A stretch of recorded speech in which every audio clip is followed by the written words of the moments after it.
গাজায় ইসরায়েলি আগ্রাসনের এক বছরে প্রাণ গেছে প্রায় ৪২,০০০ ফিলিস্তিনির। ধ্বংসস্তূপে পরিণত হওয়া গাজার ৯০% বাসিন্দাই বাস্তুচ্যুত। চরম মানবিক বিপর্যয়।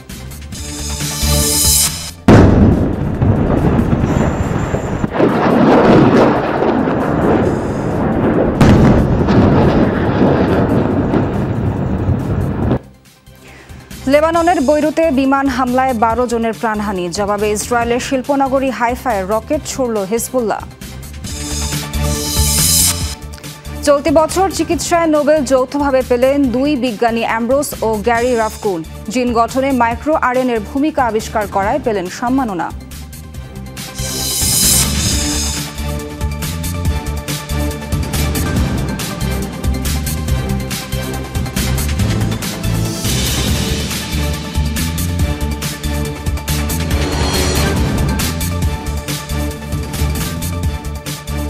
এতক্ষণ দেখছিলেন শিরোনাম। এছাড়া বিস্তারিত খবর জানাতে সঙ্গে আছি নাবিলা সোহার।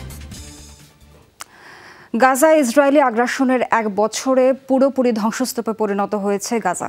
জাতিসংঘের তথ্য মতে উপত্যকার ২/৩ মিশে গেছে ধুলোয়। জমা হয়েছে ৪.৫ কোটি টন ধ্বংসাবশেষ। প্রাণ হারিয়েছে প্রায় ৪২,০০০ ফিলিস্তিনি, আহত প্রায় ১ লাখ। বাড়িঘর হারিয়ে বাস্তুচ্যুত ৯০% বাসিন্দা। বিধ্বস্ত স্বাস্থ্য ও শিক্ষা খাত, সব মিলিয়ে চরমে মানবিক বিপর্যয়। যেদিকে চোখ যায় শুধু ধ্বংসস্তূপ, দেখে বোঝার উপায় নেই একসময় এখানেও ছিল সাজানো গোছানো শহর। গেল এক বছরে ইসরায়েলি তাণ্ডবে এভাবেই ধ্বংস হয়েছে গাজা উপত্যকা। ইসরায়েলের নির্বিচার তাণ্ডবে গাজা এখন আর বসবাসের উপযোগী নেই। বিমান হামলা আর গোলাবর্ষণ থেকে রক্ষা পায়নি আবাসিক ভবন, স্কুল, এমনকি হাসপাতালও। জাতিসংঘ বলছে উপত্যকার অবকাঠামোর ৬০%ই এখন ধূলিসাৎ। মাটিতে মিশে গেছে প্রায় ২.৫ লাখ স্থাপনা, যা উপত্যকার মোট অবকাঠামোর ২/৩। বিধ্বস্ত যোগাযোগ ব্যবস্থাও পুরোপুরি ভেঙে গেছে উপত্যকার রাস্তাঘাটের প্রায় ৭০%। পুরো গাজাই ধ্বংসস্তূপ, কোনো বাড়ি কোনো কিছুই আর আস্ত নেই। সব জায়গায় ধ্বংসযজ্ঞের ছাপ স্পষ্ট। ইউএনডিপি বলছে পুরো উপত্যকা ঢাকা পড়ে আছে প্রায় ৪.৫ কোটি টন ধ্বংসস্তূপে, যেগুলোর মধ্যে ২.৫ কোটি টনই অবিস্ফোরিত বোমার বিপজ্জনক রাসায়নিকে দূষিত। এতে ছড়াচ্ছে শ্বাসতন্ত্রের নানা রোগ। এর পাশাপাশি এসব ধ্বংসস্তূপের নিচে চাপা পড়ে আছে আরও ১০,০০০-এর বেশি মরদেহ।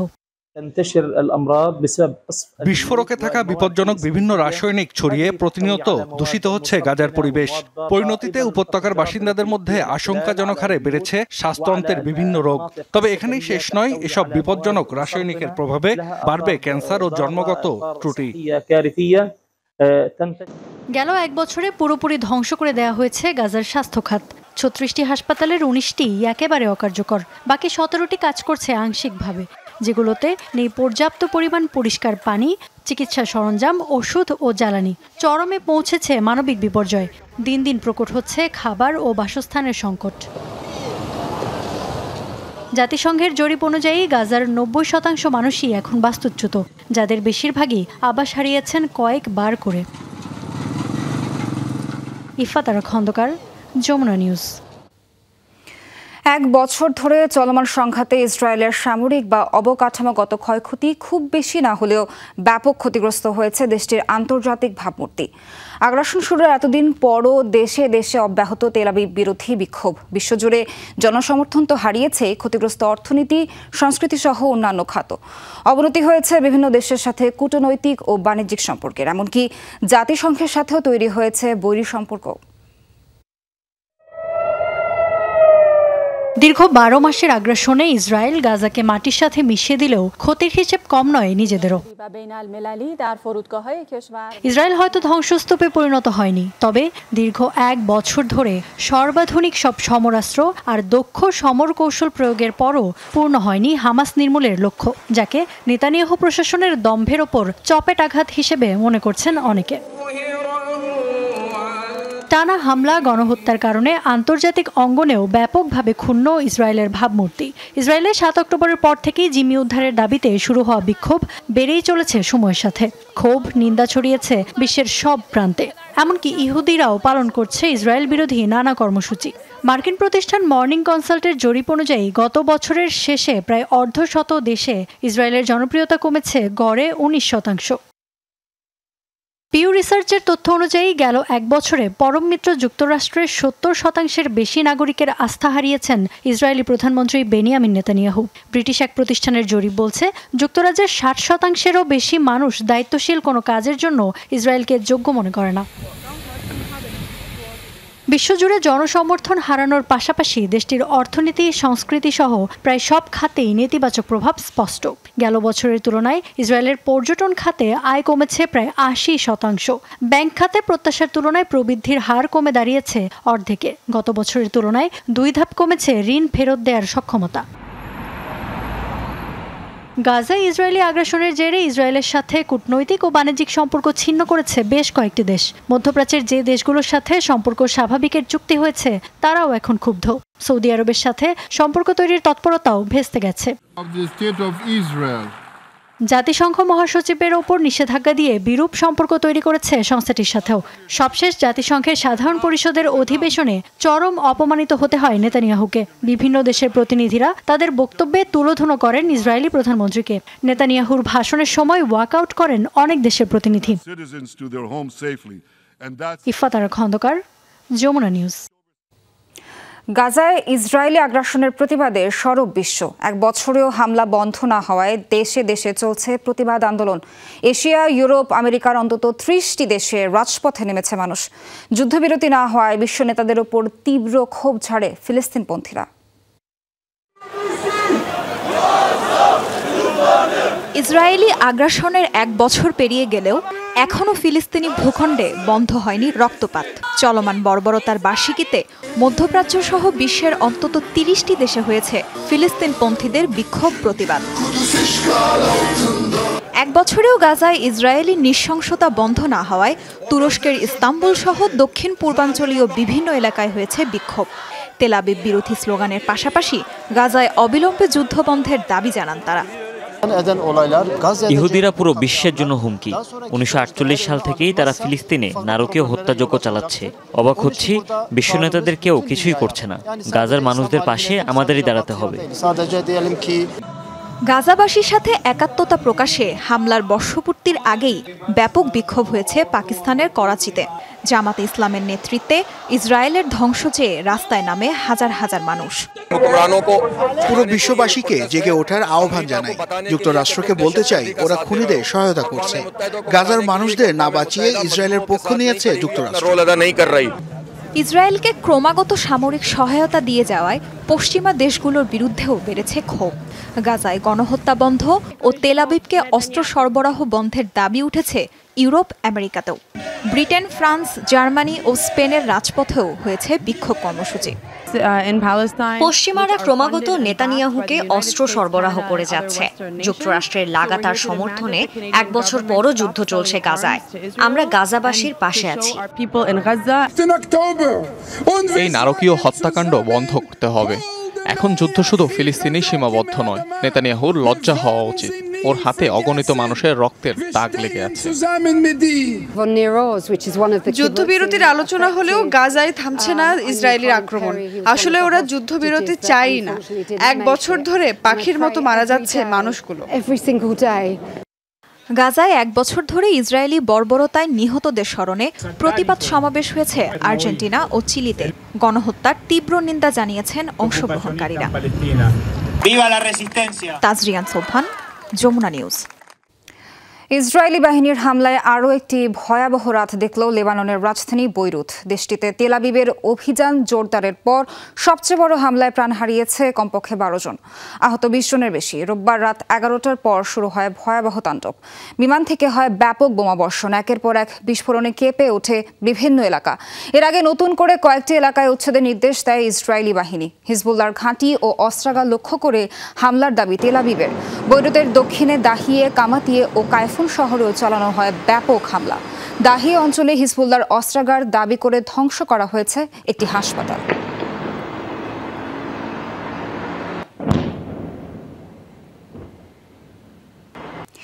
এদিকে প্রথমবারের মতো ইসরায়েলের গুরুত্বপূর্ণ বন্দর নগরী হাইফায় রকেট হামলা চালিয়েছে হিজবুল্লাহ।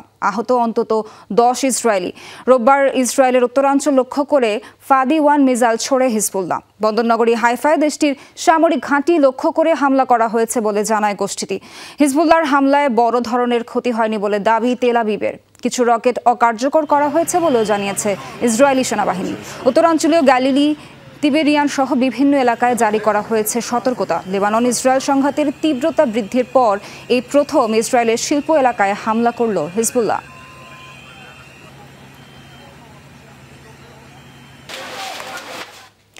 গাজায় ইসরায়েলি আগ্রাসনের বর্ষপূর্তির মুহূর্তে ভয়াবহ হামলা শিকার হল গাজার উত্তরাঞ্চলীয় জাবালিয়া শরণার্থী শিবির। নারী ও শিশু সহ প্রাণ হারিয়েছেন অন্তত 17 ফিলিস্তিনি। এ নিয়ে 1 বছরে তৃতীয়বারের মতো জাবালিয়ায় স্থল অভিযান চালালো ইসরায়েল। রোববার দ্রুত এলাকাটি খালি করার নির্দেশ দেওয়া হয় বাসিন্দাদের। প্রয়োজনীয় সময় না দিয়েই শুরু হয় রাতভর বিমান হামলা। ইসরায়েলের দাবি, সন্ত্রাসী গোষ্ঠীর আস্তানা রয়েছে জাবালিয়ায়, তাদের লক্ষ্য করেই চালানো হয়েছে এই হামলা। পুরো এলাকায় মোতায়েন করা হয়েছে সেনা ও ভারী ট্যাঙ্ক। জোরালো হামলা হয়েছে দের আল বালাতেও। আল-আকসা হাসপাতাল লক্ষ্য করে চালানো হয় বিমান হামলা। আহত হয়েছেন অন্তত 11 ফিলিস্তিনি। গত 1 বছরে গাজায় প্রাণহানির সংখ্যা ছাড়িয়েছে 41,000।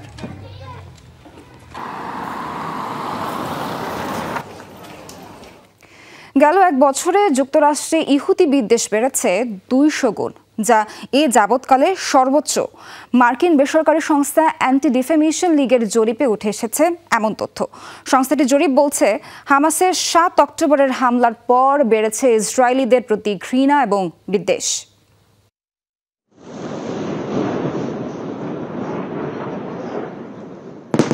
গাজায় গেল 1 বছর ধরে চলছে ইসরায়েলি তাণ্ডব। জায়নবাদীদের হামলায় প্রতিদিনই প্রাণ যাচ্ছে নিরীহ ফিলিস্তিনিদের।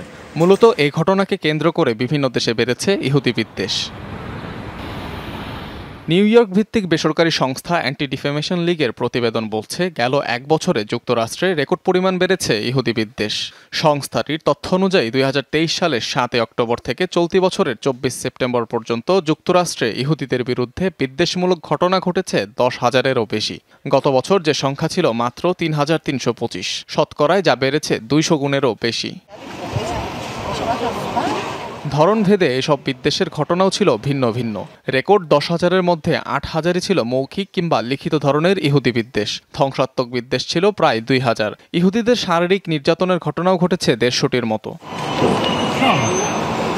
স্থানভেদেও বেড়েছে ইহুদি বিদ্বেষ। 1 বছরের ব্যবধানে শিক্ষা প্রতিষ্ঠানগুলোতে ইহুদি বিদ্বেষমূলক কর্মকাণ্ড হয়েছে 1200-টির মতো। ইহুদি প্রতিষ্ঠানগুলোতে যে সংখ্যা 2,000-এর বেশি। ইসরায়েল বিরোধী র্যালিতেও ছড়ানো হয়েছে বিদ্বেষ। এমন ঘটনা 3,000-এর বেশি। আগের বছরের তুলনায় যা 500 গুণ।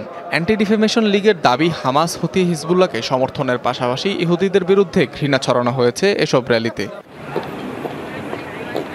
ইহুদি বিদ্বেষের ঘটনায় গত 1 বছরে রেকর্ড সংখ্যক মামলাও হয়েছে মার্কিন মুল্লুকে। California, New York, New Jersey এবং ফ্লোরিডা অঙ্গরাজ্যে গত 12 মাসে রেকর্ড করা হয়েছে 3,700-র বেশি মামলা। তবে 2025 সালে সংস্থাটির পূর্ণাঙ্গ প্রতিবেদনে আরও বাড়তে পারে এ সংখ্যা। এদিকে হামাসের হামলার পর যুক্তরাষ্ট্রে বেড়েছে মুসলিম বিদ্বেষও। মুসলিম অধিকার সংগঠন CAIR-এর তথ্য অনুযায়ী 2023 সালের রেকর্ড 8,000-এর বেশি মুসলিম বিদ্বেষের ঘটনা ঘটেছে। 30 বছরের ইতিহাসে যা সর্বোচ্চ। অনিক রহমান, যমুনা নিউজ। ইসরায়েলের কুৎসিত চেহারা বিশ্বের সামনে স্পষ্ট করেছে অপারেশন আল-আকসা ফ্লাড, এমন দাবি করেছেন হামাসের সিনিয়র নেতা খালিদ মিশাল। রয়টার্সকে দেয়া সাক্ষাৎকারে হামাসের সাবেক প্রধান বলেন, গুপ্ত হত্যায় সফল হলেও গাজায় ব্যর্থ হয়েছে ইসরায়েল। পুরো মধ্যপ্রাচ্যে একচ্ছত্র নিয়ন্ত্রণ প্রতিষ্ঠার লক্ষ্যে ইরানে হামলার পরিকল্পনা করেছে তেল আবিব, এমন অভিযোগও করেন তিনি। বর্বরতম আগ্রাসনের বছর পার হলেও থামছে না ইসরায়েল। লক্ষ্য নেই যুদ্ধবিরতির। ইরান, লেবানন, গাজায় প্রতিরোধ শক্তির একের পর এক শীর্ষ নেতারা হত্যাযজ্ঞের শিকার। এমন পরিস্থিতিতে ফিলিস্তিনি স্বাধীনতাকামী সংগঠন হামাসের অবস্থান বা পরিকল্পনা কী? রয়টার্সকে দেয়া সাক্ষাৎকারে খোলামেলা কথা বলেন সাবেক হামাস প্রধান খালেদ মিশাল। শুরুতেই ওঠে ইসরায়েলে হামাসের নজিরবিহীন অভিযান প্রসঙ্গ। গত বছর 7 অক্টোবর অপারেশন আল-আকসা ফ্লাডের পরই শুরু হয়েছিল তেল আবিবের চলমান আগ্রাসন। খালেদ মিশালের দাবি, বহু বছরের নিপীড়নের প্রতিক্রিয়া ছিল হামাসের ওই অভিযান।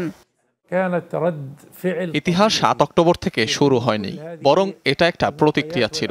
নিপীড়িত একটি দেশকে অপারেশন আল আকসা ফ্লাডের দিকে নিয়ে যাওয়া হয়েছে। এই অপারেশন ইহুদি সাম্রাজ্যের কুৎসিত চেহারা প্রকাশ করেছে।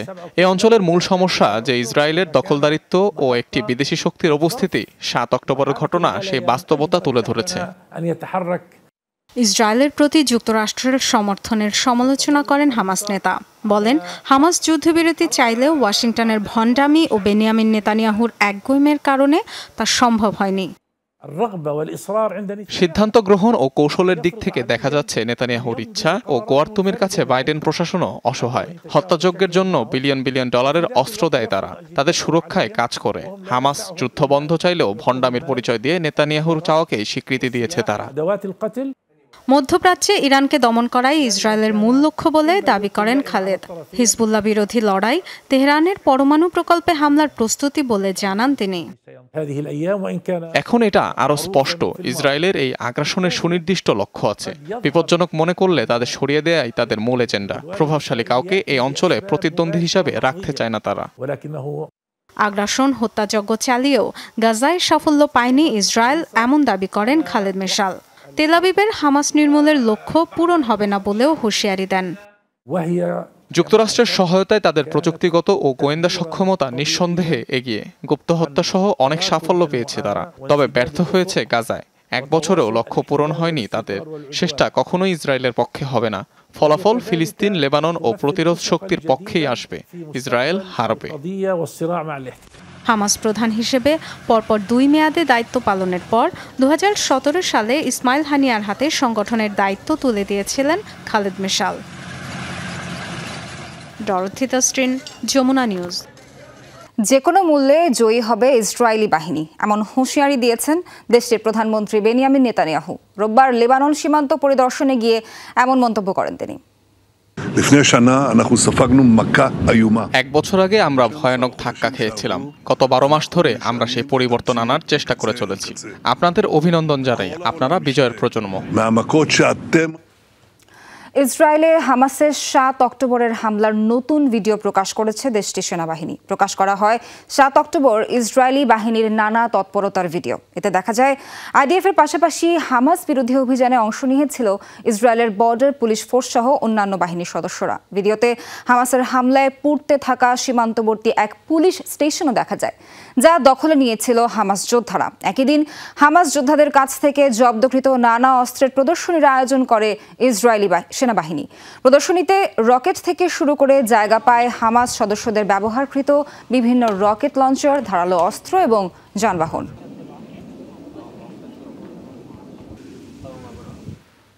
চলতি বছর চিকিৎসায় নোবেল পেয়েছেন যৌথভাবে 2 মার্কিন গবেষক গ্যারি রাফকুন এবং ভিক্টর অ্যামব্রোস। সোমবার এই 2 বিজ্ঞানীর নাম ঘোষণা করে নোবেল কমিটি। জিন গবেষণায় মাইক্রো আরএনএর ভূমিকা আবিষ্কার করায় এই সম্মাননা দেয়া হয় অ্যামব্রোস ও রাফকুনকে। কমিটি জানায়, মাইক্রো আরএনএ আবিষ্কার এবং পোস্ট ট্রান্সক্রিপশন জিন নিয়ন্ত্রণে গুরুত্বপূর্ণ অবদান রেখেছেন এই 2 গবেষক। গ্যারি রাফকিন হার্ভার্ড মেডিকেল স্কুলে অধ্যাপক হিসেবে নিয়োজিত আছেন। অন্যদিকে ভিক্টর অ্যামব্রোস কর্মরত আছেন ইউনিভার্সিটি অব ম্যাসাচুসেটসে। পাকিস্তানের করাচি বিমানবন্দর এলাকায় ভয়াবহ বিস্ফোরণে প্রাণহানি বেড়ে দাঁড়িয়েছে 3 জনে, যাদের মধ্যে 2 জনই চীনের নাগরিক। এ ঘটনায় আহত হয়েছেন অন্তত 10 জন। এই হামলায় দায় স্বীকার করেছে বিচ্ছিন্নতাবাদী গোষ্ঠী বেলুচ লিবারেশন আর্মি BLA। এক বিবৃতিতে হামলার দায় স্বীকার করে তারা। মূলত চীনা নাগরিকদের লক্ষ্য করে হামলার দাবি করে বিচ্ছিন্নতাবাদী গোষ্ঠীটি। বিবৃতিতে যার প্রতিবাদ জানিয়েছে বেইজিং। এর আগেও বেলুচিস্তানে বিচ্ছিন্ন হামলা চালিয়ে অন্তত 70 জনের প্রাণ কেড়ে নেয় BLA। বেলুচিস্তানের স্বাধীনতার দাবিতে ও চীনা স্বার্থের বিরুদ্ধে বহুদিন ধরে প্রতিষ্ঠিত তৎপর বেলুচ লিবারেশন আর্মি। অবৈধ অভিবাসীদের ভয়ঙ্কর অপরাধী আখ্যা দিয়েছেন ডোনাল্ড ট্রাম্প। উইসকনসিনে সমাবেশে অংশ নিয়ে এমন মন্তব্য করেছেন সাবেক মার্কিন প্রেসিডেন্ট। পেনসিলভেনিয়ার নির্বাচনী প্রচারণা শেষে রোববার আরেক গুরুত্বপূর্ণ সুইং স্টেট উইসকনসিনে যান রিপাবলিকান নেতা। জনসমাবেশে দেয়া ভাষণে ডেমোক্রেটদের তুলোধুনো করেন তিনি। তুমুল সমালোচনা করেন বাইডেন প্রশাসনের অভিবাসন নীতির। বলেন, মার্কিন ভূখণ্ড এখন অবৈধ অভিবাসীদের আস্তানা। ভয়ঙ্কর খুনিরা তাণ্ডব চালাচ্ছে দেশটিতে। আসন্ন নির্বাচনে নিজের জয়ের ব্যাপারে আত্মবিশ্বাসী বলে জানান ট্রাম্প। উইসকনসিনবাসীকে ভোট কেন্দ্রে যেয়ে ভোট দেওয়ার আহ্বান জানান এই রিপাবলিকান নেতা। আমি প্রতিজ্ঞা করছি গোটা যুক্তরাষ্ট্রকে বর্তমান অরাজকতা থেকে মুক্ত করব। অবৈধ অভিবাসীদের দ্রুতই মার্কিন ভূখণ্ড থেকে বিতাড়িত করব। আপনাদের কাছে আমি অর্থকড়ি চাইছি না, শুধু চাই সবাই ভোট কেন্দ্রে যেয়ে ভোট দিন। দর্শক, এখনকার মতো এই ছিল যমুনা আইডেস্কে সাথে থাকার জন্য ধন্যবাদ সবাইকে।